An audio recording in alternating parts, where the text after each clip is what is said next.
How many hours and years of our lives do we spend on work? For nearly all of us, we spend 30 plus years and 1/3 of our days in our vocation. More time perhaps than we spend at rest or at play. But this isn't a problem. Why? Because work is good. Work needs to be integrated deeply into our lives and must be in line with our most important goals and values. And if it is, we have a far more complete and fulfilling life experience. Welcome to the How People Work podcast, where we explore the intersection of how humans think and act and how they apply themselves to their work. When you understand both of these things, you'll be equipped to be insightful, compassionate, and compelling leaders.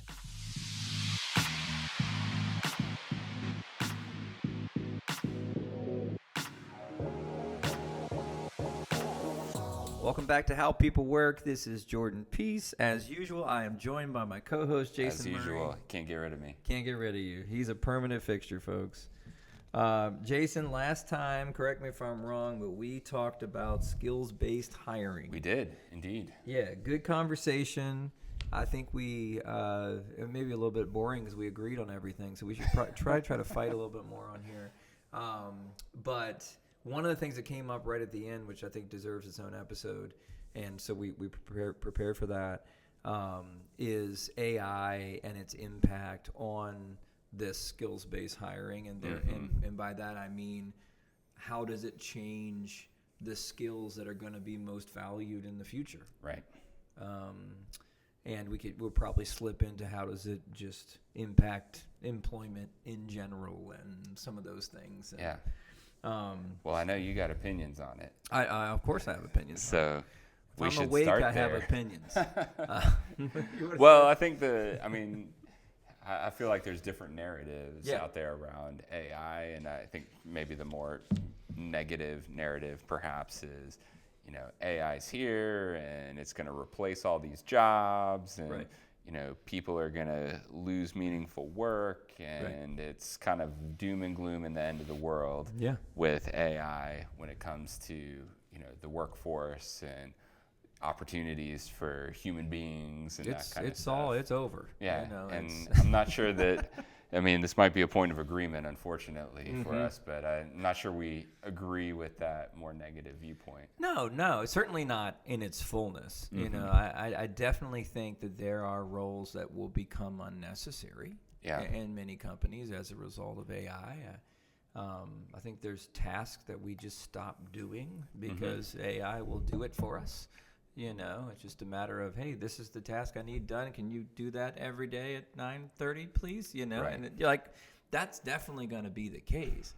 I think, even before AI, before AI was like, really prevalent, I think I was already of the opinion that like certain skills were becoming more and more important and certain skills were becoming less and less important, And some of it's what we talked about last time about the pace of change, So like if the skills I have today are not going to be relevant in 3 years, then I just need to learn how to learn. And like I talked about before, I just need to learn. I gotta be able to adapt and change and know what's valuable today. But then AI just like takes it to a whole new level, because repetitive tasks and things that require anything that requires looking through a data set and like doing an executive summary of something that's very large. You think about legal work and reading through 300-page contracts and things of that nature. If a law firm cannot pay an attorney $500 an hour to read through 300 pages, they're probably going to maybe not have as many attorneys. Or if we as a company cannot pay the law firm $500 an hour, we don't want to do it. Right. And so, sure, there's a debate of which is more accurate and this and that, but over the course of time, you would think that we're going to be able to produce AI that we can, I hate to use the word trust, but we can rely upon to be very accurate, not perfect, but very accurate in many cases when it comes to just straight data interpretation. Or data summary, data summation. Yeah, well, at minimum, it creates efficiency. Even as recently as a week or two ago, there was a contract that I was trying to review. and there were some like addendums to a previously existing contract, and I was like, oh my gosh, I just need to like compare the previous contract to this one, and like I can either send it to the attorneys, and then it was like, I should just plop this into GPT and let it tell me, here's the differences between this addendum and the original contract. I hope our finance people are listening. Yeah. Jason saved us money. Yeah, I saved some money for us. Summary. Yeah. And like inevitably there's probably still a question for the attorney, but we found it a lot faster, and the billable hours were a lot smaller in terms of what we needed to get. So I mean, it's a very small Those are really good examples. So there still is a question for the attorney. Yes. What is it that you still want from the attorney? That would be a good thing to Yeah, there's, as is usually the case within legal documents, things are subject to interpretation. And so there's things like meaning and context and reasoning that AI isn't particularly good at yet. I'll say yet. It's getting better with some of the new releases coming out. But those are the kinds of things that, you know, a human mind is still going to be superior at doing than AI today. So what it does is it helps cut through all the noise and find the really relevant things that you need an attorney to weigh in on, so that we can say, hey, instead of you spending an hour reviewing this document for me, and then you report back and tell me, like, here are the main differences, I can come to you and just say, hey, here are the 3 things that are different between this contract and this one, and I have questions about these 2 points in it. Can you help me understand what the implications are here? Yeah, and the other thing too is, I mean, that type of legal work, just to stay on this example, right? Like, this is business to business legal work, right? Businesses are made up of people, right? Doing business with other people. And so if you have a smart attorney, they're not just going to answer your question only. They're not going to say, well, I see these exact differences between these 2 contracts, and this is good for you and this is bad for you. AI could probably do that, or will be able to soon. It's a matter of, they know the context, they understand the people on the other side, they can think about what's likely to be the reaction. Or I went to law school with that guy. I know that. You know, I know him or her, and they're this way, and they react poorly in this situation and better in that. You know, there's so much of it that, like, business is about convincing people to do things. Right? Buy a thing, or come to a place, or whatever. Like that's what we're trying to do in business. And it's hard for me to imagine that a machine, or an agent, I should say, will ever be able to understand human dynamics well enough to give real advice. You know? And that's what an attorney or an accountant, or their advisors. You know? I will say that. Am I off on that? Do you think I'm underestimating? No. Although I will say, Skynet? If you're of our age, a movie that was highly popular during your lifetime would have been The Matrix. And so I have to admit, the fact that they call all of these AI tools agents is a little... You're just hearing Mr. Anderson. Mr. Smith. In your head. It's a little freaky. So it is. That aside, assuming we're not all in the Matrix here. Yes, I think, you know, there are, and you said this, I think there are skills and even jobs that are maybe comprised primarily of these skills, which are largely those repeatable tasks.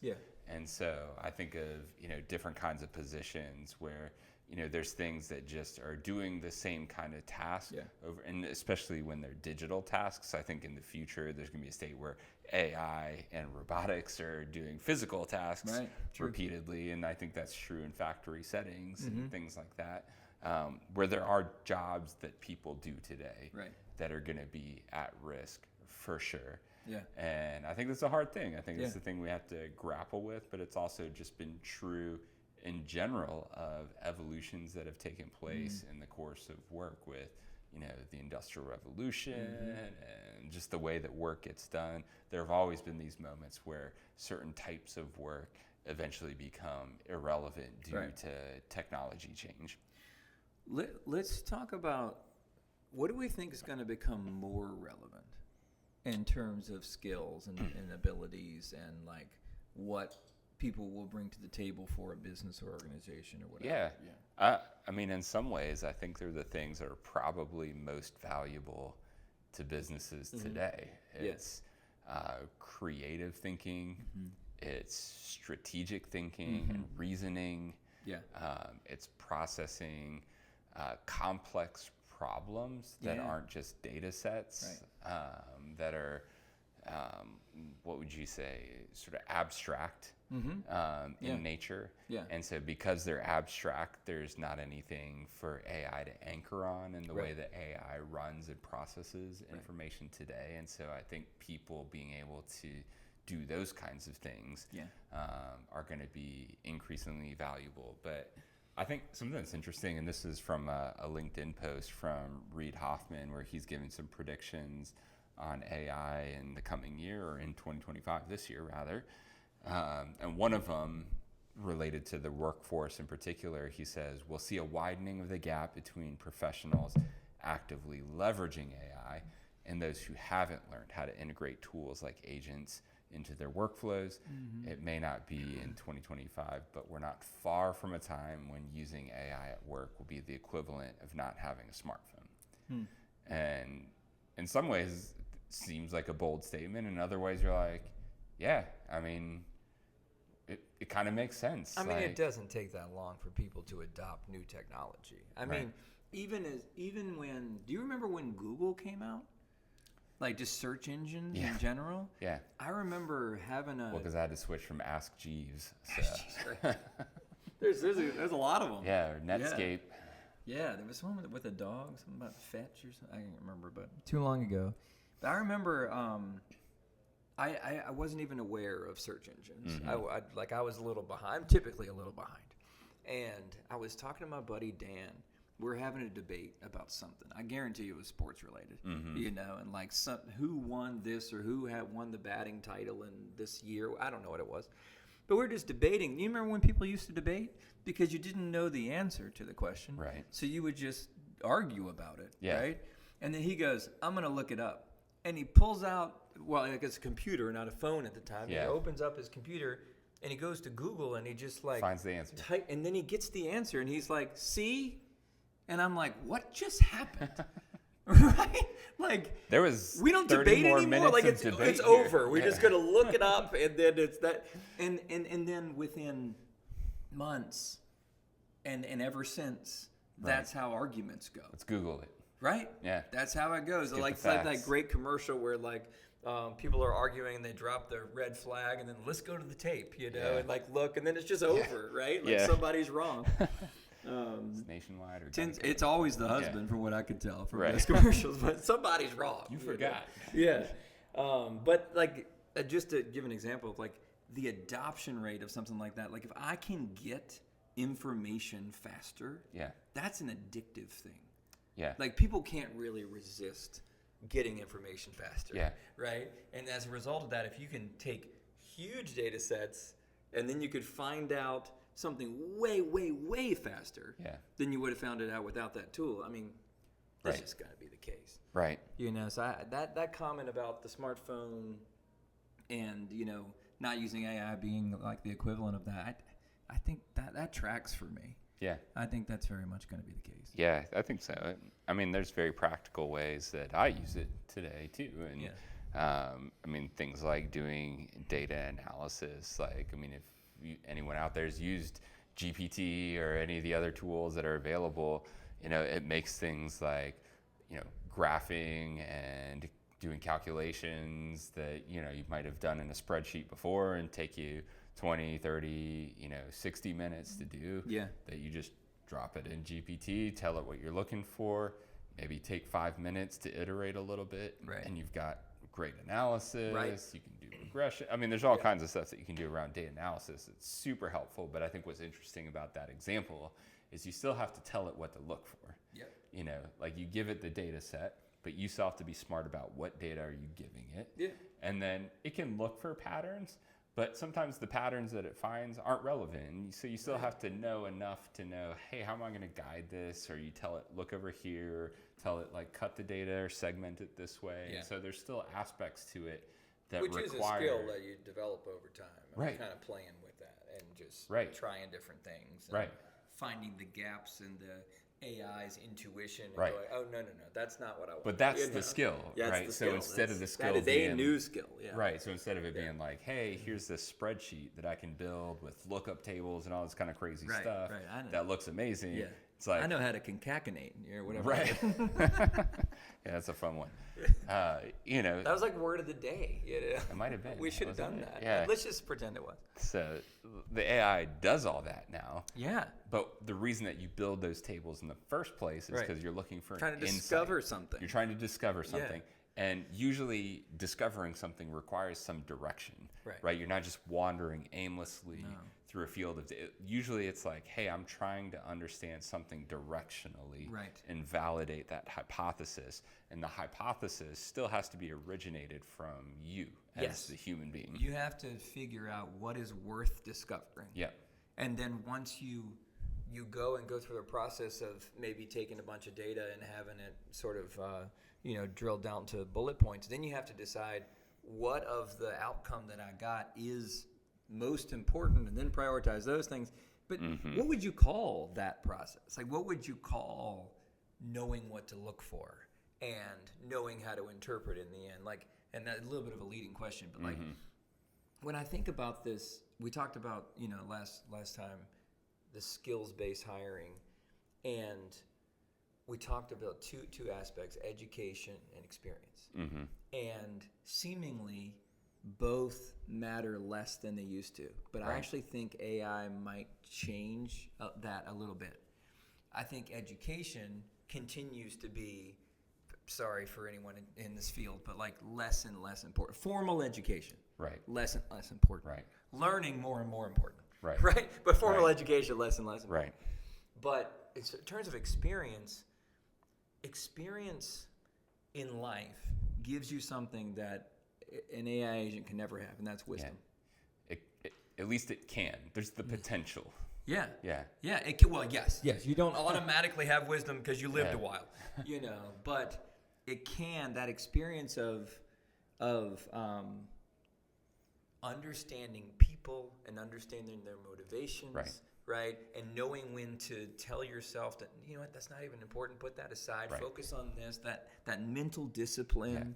And the strategic thinking that happens as a result of understanding what's important and what's not. Right. That skill, I think, is gonna. We associate wisdom with age. Yeah, we do. For a reason. Not all old people are wise. Yes. But most wise people are old. Mm-hmm. Is that right? Ooh, I don't know. Did you just make that up? I just made that up. That's pretty good. I don't think it's accurate, but No, I'm kidding. But no, my point in that is that's just something AI can't learn. Yeah. It just can't. Yeah. And then we talked about this before, even outside of the topic of AI, but it's the people skills. It's the intuition. I think another skill that it maybe will be valued more and more is just being able to, you called it creativity, and I don't think that's wrong, but like being able to ideate. Yeah. Being able to see the world or see a problem in the world or a problem in your business or a problem in just your today and go like, I got an idea. Yeah. And then you can use a tool potentially like AI to like explore that idea and see if there's others that have had that thought or whatever.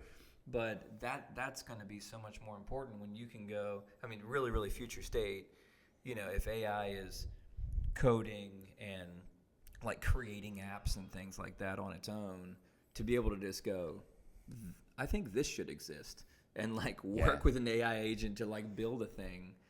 Like, what a powerful thing. Well, I think the point that you were making, I get excited because we're getting all philosophical now. Yeah, no, that's the best part. Yeah, it's the best part. Yeah. You've seen the movie Oppenheimer. Yes. Right? Yes. Great movie. Yeah, really good. And that example of building the atomic bomb is often one of the examples that's used in this philosophical debate of, it's called the is-ought in philosophy. I see where you're going. So, facts, we can know facts. Right. We can know how to do something. Right. But the question of wisdom is knowing if we should do something. Right. And so I think that's the difference is, just because we have the information, we have the facts, we have the capabilities of doing something, wisdom is knowing what to do with the knowledge that we possess.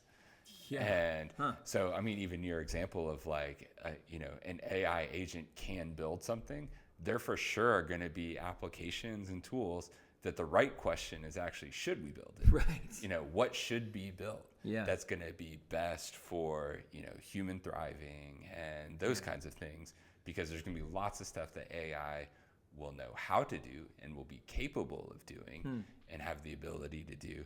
And the question is that only a human can answer is, should it be done? Yeah. What is good to do with that? Man, I so hope that it goes that direction. Yeah. Like I want to believe in the human race enough to think that that's the way we'll handle technology like that. Yeah. That we'll go, how do we help human beings thrive? How do we make the world better? Let's put these tools to work. Yeah. But I keep imagining the Pixar movie WALL-E in my head, where I'm just like, or we could float around in moving chairs and all be incredibly out of shape and just drink smoothies all day while AI does all the work. Yeah. Well, saw that keeps popping in my head, and I'm like, no. Let's not go that direction. Have you seen The Wild Robot? Yes. We just watched that with our kids. Yeah.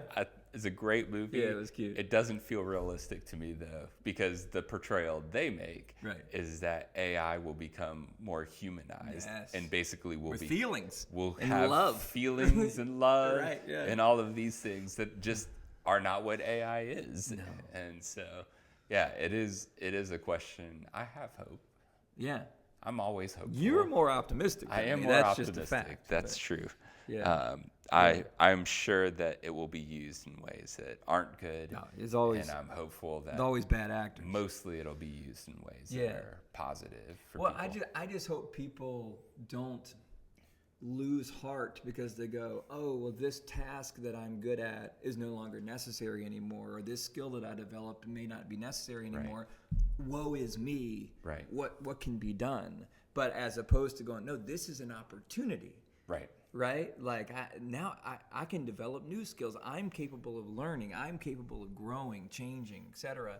And like bringing new skills to bear that they didn't bring to bear because they weren't ever really called for, because their employer was satisfied with them doing this. That's right. Yeah.